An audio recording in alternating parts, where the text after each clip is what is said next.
Okey bos, nasi biru ni bukan nasi kerabu kan? Tapi nasi lemak. Yo, Okey, sebab apa bos buat nasi lemak warna biru ni? nasi lemak bunga warna biru ni asal dia daripada ekstrak bunga telang. Ni bukan warna biasa.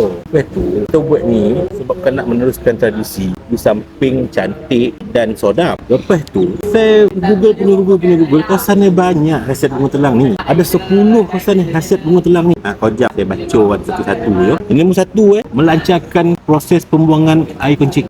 Lepas tu dia ni anti racun, melancarkan haid, ubat penyakit kulit, penyakit bisul, pembersih ubat mata, menghitamkan, menguatkan rambut. Pun boleh yo. Boleh. Ada lagi ni, mengobati sakit telinga, antioksidan, anti kanser. Mana orang dulu-dulu tak saja-saja dia buat benda ni? Tak saja-saja kawasan ada kita tak tahu. Kita yo tak tahu. Orang dulu dah lama tahu dah. Untuk anak-anak elok makan nasi lemak ataupun produk yang berasaskan bunga telang ni untuk otak.